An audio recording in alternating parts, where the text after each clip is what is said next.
Express देख रहे हैं आप और मैं हूं आपके साथ शिवम सोनी।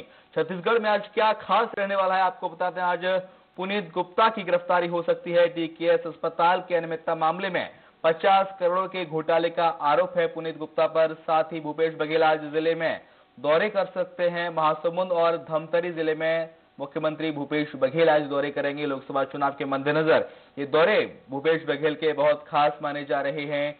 चुनावी सभाओं को संबोधित करेंगे। साथ ही इस दौरान भूपेश बघेल चुनाव में जीत का मंत्र भी कार्यकर्ताओं को देंगे।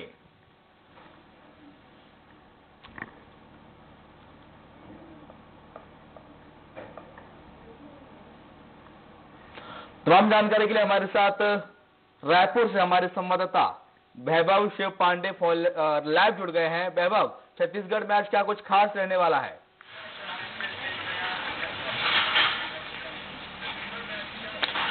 देखिए शिवम, छत्तीसगढ़ में इन दिनों खास तो है चुनाव। लोकसभा चुनाव के लिए पहले और दूसरे चरण के लिए नामांकन समाप्त हो चुका है, तो उसके साथ ही धुआंधार चुनाव प्रचार की शुरुआत भी हो चुकी है। लगातार कांग्रेस और बीजेपी के जो नेता है वो प्रचार अभियान में लगे हुए हैं। मुख्यमंत्री भूपेश बघेल लगातार विभिन्न जो है लोकसभा सीटों पर जाकर कार्यकर्ता सम्मेलन को संबोधित कर रहे हैं, चुनावी सभा को संबोधित कर रहे हैं। आज मुख्यमंत्री महासमुंद लोकसभा सीट के दौरे पर रहेंगे। इस दौरान वो महासमुंद और धमतरी पहुंचेंगे, जहां पे वो कार्यकर्ता सम्मेलन में शिरकत करेंगे। साथ ही चुनावी सभा को भी संबोधित करेंगे। कांग्रेस के पक्ष में व्यापक माहौल बनाने की कोशिश लगातार मुख्यमंत्री भूपेश बघेल कर रहे हैं, चूंकि उनके ऊपर दोहरी जिम्मेदारी है। एक तो वो मुख्यमंत्री हैं और दूसरे प्रदेश कांग्रेस का नेतृत्व भी कर रहे हैं, यानी कि कांग्रेस अध्यक्ष है। लिहाजा उसके नाते उनके ऊपर संगठन की भी जवाबदेही है, इसलिए वो ज्यादा से ज्यादा कार्यकर्ता सम्मेलन में शिरकत भी कर रहे हैं। चूंकि छत्तीसगढ़ के भीतर में पिछले 3 चुनावों से बीजेपी को लगातार बढ़त मिलती रही है और 10 सीटें इस वक्त बीजेपी की है लोकसभा में। ऐसे में अब नया जो है सरकार बनने के बाद, नई सरकार बनने के बाद, परिवर्तन के बाद मुख्यमंत्री भूपेश बघेल चाहेंगे कि कांग्रेस की लीड यहां पे ज्यादा से ज्यादा हो। तो उस जवाबदेही के साथ मुख्यमंत्री भूपेश बघेल सभी 11 लोकसभा सीटों तक पहुंच रहे हैं, कार्यकर्ताओं से मिल रहे हैं और एक व्यापक रणनीति जन माहौल बनाने की कोशिश कर रहे हैं। दूसरी ओर बीजेपी की तरफ से भी जो है चुनावी प्रचार जो है वो शुरू है और कल पूर्व मुख्यमंत्री डॉक्टर रमन सिंह ने रायगढ़ जिले से अपने धुआंधार प्रचार की शुरुआत की थी। रायगढ़ लोकसभा क्षेत्र के वो धर्मजयगढ़ पहुंचे थे, जहां पे उन्होंने चुनावी सभा को संबोधित किया था। आज रमन सिंह बेमेतरा जिले के दौरे पर रहेंगे, जो कि दुर्ग लोकसभा सीट का हिस्सा है। बेमेतरा और साजा विधानसभा क्षेत्रों में रमन सिंह चुनावी सभा को संबोधित करेंगे। वहीं बीजेपी के प्रदेश अध्यक्ष विक्रम उसेंडी दुर्ग लोकसभा सीट के ही वैशाली नगर क्षेत्र में पहुंचेंगे और वहां वो कार्यकर्ताओं से मिलेंगे। धर्मलाल कौशिक जो कि नेता प्रतिपक्ष हैं, वो बिलासपुर लोकसभा सीट के दौरे पर रहेंगे। बिल्हा और बिलासपुर में वो कार्यकर्ताओं से मिलेंगे, बिल्हा के भीतर में चुनावी सभा को संबोधित करेंगे। तो कुल मिलाकर ये कह सकते हैं बीजेपी हो या कांग्रेस, कहीं भी वो चुनाव प्रचार में पीछे रहना नहीं चाहती है और एक व्यापक जन समर्थन हासिल करने की कोशिश है दोनों ही राजनीतिक दलों की तरफ से चल रहा है। कुछ समय बाद स्टार जो प्रचारक है, जो कि प्रदेश के बाहर के लोग हैं, वो भी छत्तीसगढ़ के दौरे पर दिखाई देंगे। जैसे कि अभी शुरुआती तौर पर जो जानकारी आई है उसके मुताबिक प्रधानमंत्री नरेंद्र मोदी का व्यापक कार्यक्रम छत्तीसगढ़ को लेकर के बढ़ रहा है। 6 अप्रैल को पहला दौरा हो सकता है प्रधानमंत्री नरेंद्र मोदी का छत्तीसगढ़ के भीतर में।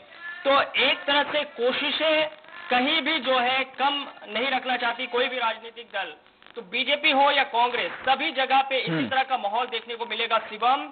और आज से यानी कि 28 मार्च से तीसरे चरण का जो चुनाव होना है, जिसमें कि 7 सीटें हैं छत्तीसगढ़ के भीतर में जहां पे चुनाव होंगे, उन 7 सीटों के लिए आज से नामांकन की प्रक्रिया शुरू हो गई है और इस प्रक्रिया के तहत 4 अप्रैल तक जो है नामांकन दाखिल किए जा सकेंगे। तो तीसरे चरण की प्रक्रिया की शुरुआत ही चुनाव प्रचार अभियान का व्यापक आगाज भी दिखाई दे रहा है छत्तीसगढ़ के भीतर में।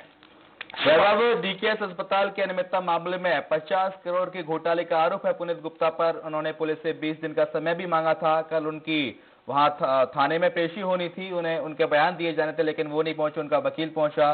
तो आज पुनीत गुप्ता की गिरफ्तारी हो सकती है, क्या कुछ जानकारी है इस मामले में भी?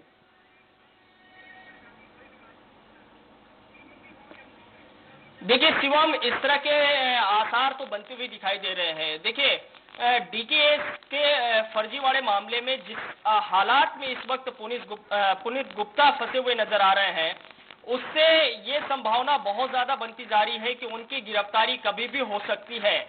हालांकि उनकी जो पहुंच है, उनका जो रसूख है, और चूंकि वो राजनीतिक परिवार से आते हैं, चूंकि पूर्व मुख्यमंत्री डॉक्टर रमन सिंह के दामाद है, तो ये संभावना भी कहीं न कहीं थोड़ी सी जो है कम होती है कि इतनी जल्दी शायद वो घेरे में आ जाए पुलिस के, ऐसा नहीं लगता है। पुनीत गुप्ता इस वक्त कहाँ है, इसकी जानकारी किसी को नहीं है, यानी कि पुलिस तक भी इसकी जानकारी नहीं है। पिछले दिनों पुलिस ने जो नोटिस दिया था, वो घर पहुंची हुई थी पुलिस, लेकिन उन्हें पुनीत गुप्ता वहां पे नहीं मिले, तो नोटिस को उनके घर पर चिपका दिया गया था। अब पुलिस तलाश में तो है कि पुनीत गुप्ता है कहाँ, लेकिन जानकारी नहीं मिल रही है। तो गिरफ्तारी कितने दिनों में होगी ये नहीं कहा जा सकता। ये जरूर है कि उन्हें जो मोहलत दी गई थी वो मोहलत खत्म हो चुकी है, और एक बार फिर से उनके वकील की तरफ से, यानी कि पुनीत गुप्ता के वकील की तरफ से एक मोहलत मांगी गई कि 20 दिनों तक वो नहीं आ पाएंगे, 20 दिनों की मोहलत उन्हें दी जाए, उनकी तबीयत खराब है। लेकिन पुलिस ने इसे सिरे से नकार दिया है। हालांकि कल शुरुआती वक्त में 2 अलग अलग बयान पुलिस वालों की तरफ से आए थे। स्थानीय स्तर पर जो सीएसपी है, उनका कहना था कि हमने 2 से 3 दिनों की मोहलत दी है। बाद में फिर एसपी का बयान आया, उन्होंने कहा कि हमने किसी तरह की मोहलत नहीं दी है। तो उसके बाद से ये कयास लगने शुरू हो गए हैं कि पुनीत गुप्ता की गिरफ्तारी क्या कभी भी हो सकती है। लेकिन फिलहाल इसका कोई माकूल जवाब अभी किसी के पास नहीं है। तो आप ये मत मानिए कि आज, कल या परसों में पुनीत गुप्ता की गिरफ्तारी होगी। मुझे लगता है कि इसमें थोड़ा सा वक्त लग सकता है, और शायद पुनीत गुप्ता जब तक ना चाहे कि वो सरेंडर करने की स्थिति में आ जाए, तब तक गिरफ्तारी की संभावना नहीं दिखाई देती है। ये अलग बात है कि पुनीत गुप्ता विदेश ना भाग जाए, इसके लिए चलिए अब देखना होगा कि पुनीत गुप्ता मामले में क्या कुछ नया मोड़ आता है। बहुत बहुत शुक्रिया वैभव तमाम जानकारी के लिए।